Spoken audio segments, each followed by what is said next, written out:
walk you guys through our modified FMS here. So if you've looked through regular FMS, you've seen how that's done.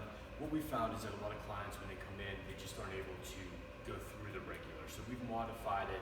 Basically, we want them to feel successful as they're doing this versus kind of stumbling through it and things like that. So what we've done is we're still scoring everything from 3 to 0. 3 means it's perfect movement. 2 is not perfect, but it's sort of like a modified perfect. 1 is even at that modified, they're not able to do it. And then a 0 means that they had pain with it. So here's what we're gonna do. We're gonna start with our overhead squat. So Morgan's gonna demonstrate here. I'm just gonna treat her like she's a new client that I'm taking through here. So what we're gonna do, let's go over here a little bit, Morgan. We're gonna do an overhead squat. I want you to do this 2 times. What you're gonna do is bring the stick up overhead, and I just want you to sit down as deep as you can, come back up and down from there. Your feet are gonna be just a little bit outside your hips. You can turn your toes out or straight, whichever feels more comfortable. Let's go ahead and bring them up. Slide your hands out a little bit wider. Okay? Now, squat down as low as you can. Back up. One more time. Very good.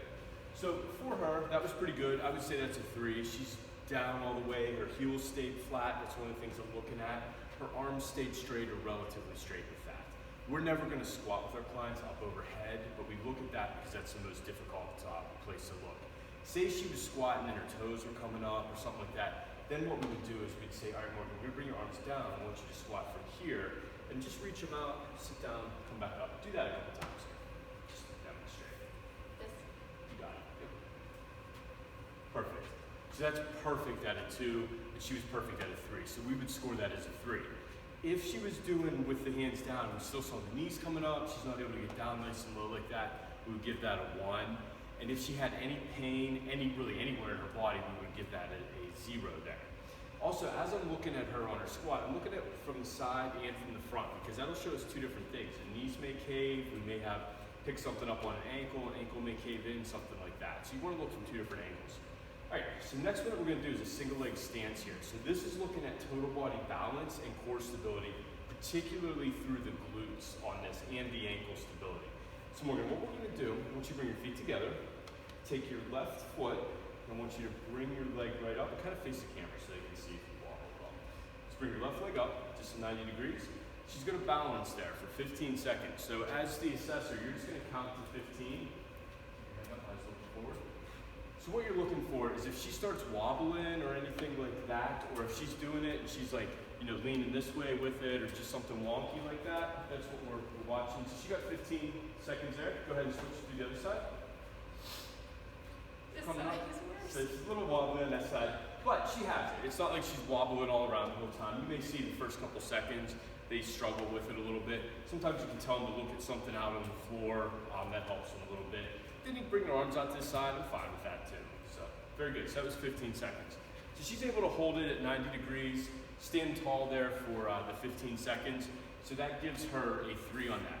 If she's able to hold for 10 seconds, but she might be wobbling or something like that, we would give that a 2. And if she's not able to do it at all, she kind of keeps coming up and having to put that foot down, we would give that a 1. And if for some reason she would have pain with that, we would give that a 0. And again, we're going to score the left side and the right side, and how we score it is by the leg that we're lifting up there. So, all right, after that, we're going to take her into a lunge. So what we're going to do here, Morgan, you're going to bring your left foot forward, your right toe back. So we have her in a static position here. So what we're going to do, bring that foot back a little bit more. Good. All right, what I want her to do is come down into a lunge, bring that knee all the way to the floor, come down. Very good. Back up, one more time. Perfect. Go ahead and switch legs. Come down. Right back up. Very good. So that would be a 3. What we're looking there for a 3 is, can she bring that knee all the way to the floor? Does her torso stay pretty much straight up and down? If she leans forward, the heel comes up, the knee doesn't go to the ground, that would be a 2. It'd be a 2 if she bring the knee to the floor, but her heel's up, she leans forward. It's a 1 if she can't get it all the way to the floor. And again, if we have pain in either of the knees, that would be a 0 from there. And again, we're scoring left and right side.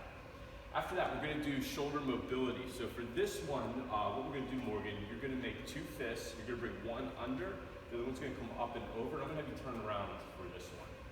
So we're taking her fist, and on our assessment stick here, good. All right, so here, what we're doing is we're measuring between the two knuckles with our stick. So we're going here, she's about, is that as close as you can get together? Okay. So she's about 9 inches apart. If it's 6 inches or less, that would be a 3. If it's 9 inches or less, that's a 2. And if it's greater than 9 inches, that's a 1. So now do your other side here. So we're also looking to see, step this way. We're also looking to see if we have a difference on each side, which we do here. So this side here, she's about 7 inches apart. So there's a 2-inch difference there. They'll both score as a 2, but we're gonna note that that one side is much tighter than the other. And the arm that we're scoring is the arm that goes behind, because that's typically the one that the restriction is gonna be on there. So once we've done that, we're gonna look at her single leg raise. So this tells us a little bit, I always tell them we're looking at hamstring flexibility, because they understand that. We're really looking at pelvic stability, core control. So what we're gonna do, we're gonna kind of right here, lay down flat on your back with your legs straight. And what we're doing, we're gonna start here with the pole. I'm gonna put it right like in the middle of her thigh, right to the side of it. And then what I want you to do is keeping your legs straight, take your right leg, bring it up as far as you can without the knee bending. Perfect. So I don't know if you can see from here, but she clears the pole, just barely, but she clears it. So that would be a 3. If her leg was here and not coming up, then she didn't get a 3. So what we're gonna do is bring your leg back down. Now what we're gonna do is we're gonna put the stick in line with her knee. I'm gonna have her lift that leg again. Oh, now she can pass it, so that would be a 2. If she still couldn't pass, say it's like right here, that would be a 1. So what we're looking at, can she get her leg up to 90 degrees? That's a 3.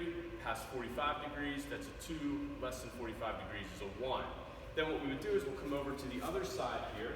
We're gonna do the exact same thing, just here, and see if we have a difference. So go ahead and bring this leg up. Oh, we got a little difference there. Knee bends a little bit tighter, put back down. Strike that knee straight. We're gonna move the stick down. Ooh, she didn't pass it there. So we've got a 3 on her right and a 1 on her left. So that's a big difference. That's something that we're gonna wanna address in her training to kind of balance it out, because it's gonna give her some issues on some other things because of that tightness there. So from there, what we're gonna do, we're going on to the push-up. So what I'm gonna have her do is roll under her stomach. What you're going to do is give me 2 push-ups, okay? Normal push-ups. It's okay. Good. So what I'm looking at there is 2 things. I want to look at her core stability, and I want to look at her ability to do a push-up. So she's able to do them from the floor. I don't know that she'd be able to get necessarily maybe 10 that way, but she'd probably get 4 or 5, something like that. So we're going to note that. So when we have her in our workouts, we're gonna do, let's say we have 10 push-ups. We're gonna start on the floor, do as many as she can, and then she's gonna drop to her knees, finish out from there. We'll just keep building that number up until she can do 10 standard push-ups there. The other thing I'm looking at is what her core does. When she goes to press up, does it lock and everything lift up as one unit, or do we get a little bit of a sag in there? So in her case, there was a little bit of a sag in there, so that's gonna be a 2, because she's still able to do the push-up, but it doesn't stay locked. So we get that little bit of just bend in the core. That tells us her core's not turning on. It's not quite as strong as we want it to be. As we get that stronger, that'll help her push-ups get better too. A 1 would be either they're not able to do it or go back down on the floor, go into your push-up position. Now, as you come down, kind of let your hips fall and just peel up off the floor, lift your chest real high. Yeah, that would be that, something like that. Now lift your hips up, coming up.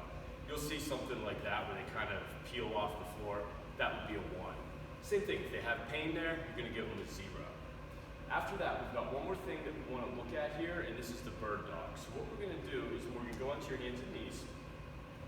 And from here, we want the hands under the shoulders, knees under the hips. She's good. We're looking at her core stability, and we're looking at it in a cross pattern from that left shoulder to right hip and right shoulder to left hip. So what we're gonna do, Morgan, I want you to reach your right arm and your left leg, extend them out. Now bring them underneath, touch that elbow to your knee, bring them together, come back, yep, extend back out, do it again. Very good. Go to the other side.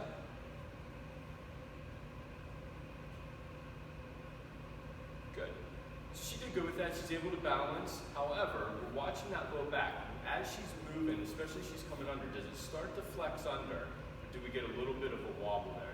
Was a slight wobble with that. I'd probably give her a 2 on each side with that because it wasn't perfectly tight. 3 would be perfectly tight. We don't see any movement through that low back. 2, there's a little bit of movement. They're able to stabilize on it.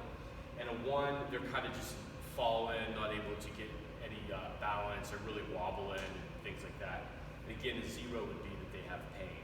So that is the movement screen that we go through.